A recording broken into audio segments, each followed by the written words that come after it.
नमस्कार बंधुरा केमन आछो तोमरा सबाई। आशा करी सबाई खूब भालो आछो। शुभमिता ब्लगे सबाइके स्वागत जानाई। आज के तोमादेर साथे निरामिष लाउएर तरकारी रेसिपि शेयर करब।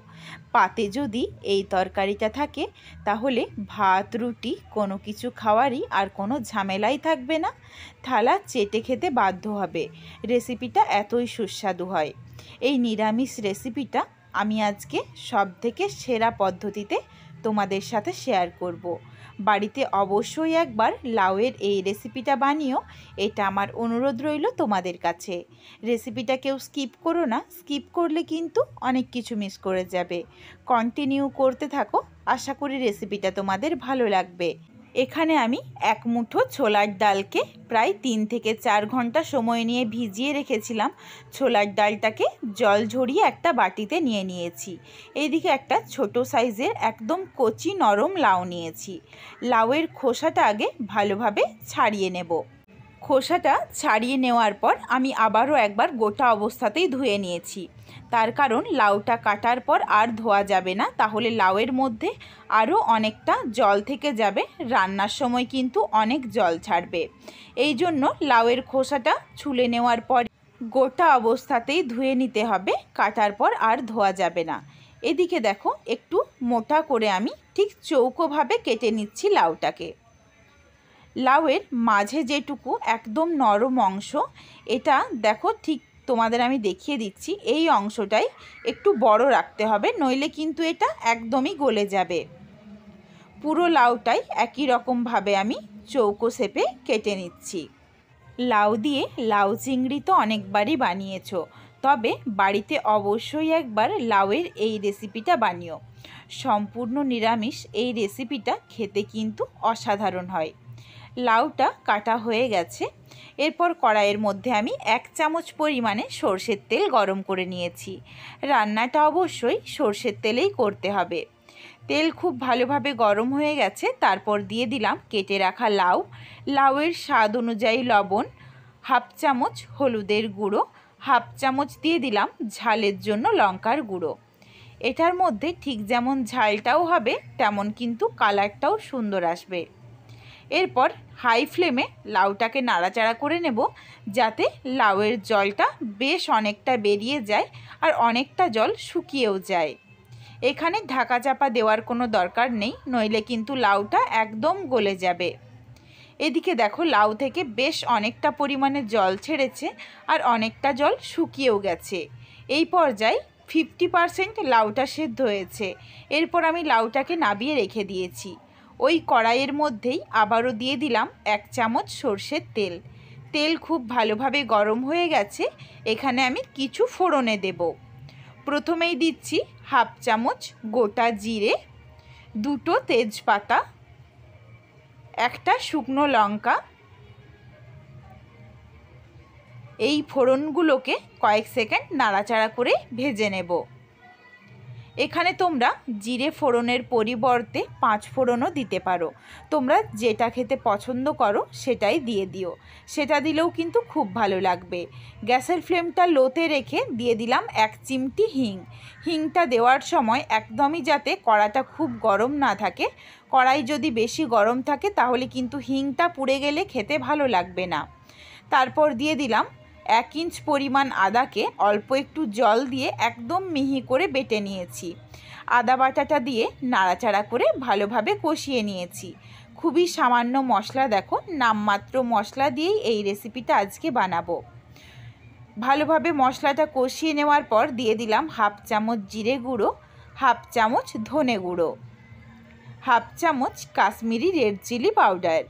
কাশ্মীরি রেড চিলি পাউডারটা দিলাম যাতে কালারটা সুন্দর আসে, তবে তোমাদের হাতের কাছে যদি এটা না থাকে তাহলে স্কিপ করতে পারো।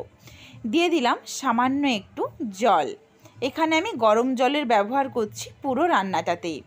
গরম জল দিয়ে একটু যদি কষিয়ে সময় নিয়ে রান্নাটা করা যায় তাহলে কিন্তু যে কোনো নিরামিষ রান্নায় খুবই ভালো হয় খেতে। অল্প একটু হলুদের গুঁড়ো দিয়ে দিলাম। লাউ ভাজার সময় হলুদ ছিল, এই জন্য কিন্তু হলুদের পরিমাণ একদমই কম রেখেছি। গুঁড়ো মশলা দেওয়ার পরই জল দিতে হবে, নইলে কিন্তু গুঁড়ো মশলাটা পুড়ে যাবে। জল দিয়ে ভালোভাবে কষিয়ে নেওয়ার পর দিয়ে দিলাম 4টে চেরা কাঁচা লঙ্কা, ভিজিয়ে রাখা ছোলার ডাল। 3 থেকে 4 ঘন্টা মতো ছোলার ডালটাকে ভিজিয়ে রেখে জল ঝরিয়ে দিয়ে দিয়েছি। এরপর ছোলার ডালটাকে দেখো নাড়াচাড়া করে বেশ ভাজা ভাজা করে নিয়েছি। এরপর অল্প একটু জল দিয়ে আমি কষিয়েও নিয়েছি। দিয়ে দিলাম স্বাদ অনুযায়ী অল্প একটু লবণ, যাতে ডালটার মধ্যে লবণ হয়ে যায় আর সহজে সেদ্ধও হয়ে যায়। এরপর দিয়ে দিচ্ছি 1 কাপ পরিমাণে গরম জল। গরম জল দিয়ে লো ফ্লেমে রাখবো, যাতে ডালটাও 50% সেদ্ধ হয়ে যায়। রান্নাটাতে অবশ্যই আমি গরম জলের ব্যবহার করব, তাহলে এর স্বাদটা খুব ভালো হবে। এদিকে দেখো জলটা শুকিয়ে গেছে, ডালটা 50% সেদ্ধ হয়ে গেছে। এরপর এর সাথে দিয়ে দিলাম ভেজে রাখা লাউ।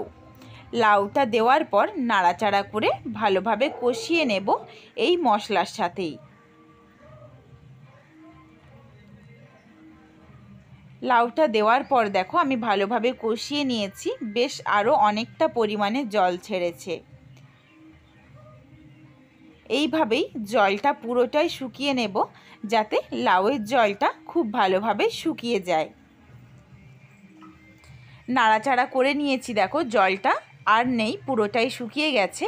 এরপর এখানে গরম জল দিয়ে দিলাম কিছুটা পরিমাণে, কারণ লাউটা এখনও 50% সেদ্ধ হবে আর ছোলার ডালটাও সেদ্ধ হবে, এই জন্য কিন্তু এই জলটার প্রয়োজন।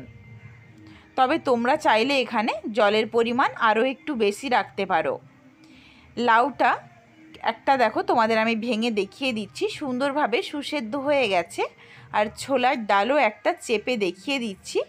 ছোলার ডালটা চাপ দিলে ভেঙে যাচ্ছে, কিন্তু রান্নার মধ্যে গোটা রয়েছে। ঠিক এভাবেই সেদ্ধ করতে হবে, রান্নার মধ্যে মিশে গেলে কিন্তু খেতে ভালো লাগবে না। এই জন্য কুকারে সিটি দেওয়া একদমই চলবে না।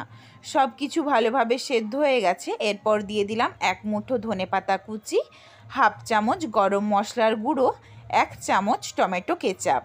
লাউয়ের এই রেসিপিটাতে গোটা টমেটোরও ব্যবহার করা যেতে পারে। সেই ক্ষেত্রে লাউ আর ছোলার ডালটা সেদ্ধ হওয়ার পর টমেটো দিয়ে আবারও ভালোভাবে কষিয়ে নিতে হবে। গোটা টমেটো কিন্তু তখন সহজেই গলবে না, এই জন্য সবথেকে সুবিধে হয় যদি টমেটো পিউরি দেওয়া যায়। সববার শেষে দিয়ে দিলাম 1 চামচ চিনি দিয়ে নাড়াচাড়া করে 30 সেকেন্ড মতো রান্নাটা করে নেব, যাতে চিনিটা একটু গলে যায়। এরপরই নামিয়ে নেব। সুন্দর একটা কালার এসেছে দেখো, খেতেও কিন্তু দুর্দান্ত স্বাদের হয়। এই রেসিপিটা একটু মাখো মাখোই খেতে ভালো লাগে, গা মাখা। তবে তোমরা চাইলে এর থেকে আরেকটু বেশি গ্রেভিও রাখতে পারো। রেডি হয়ে গেছে, এরপর নামিয়ে নিচ্ছি।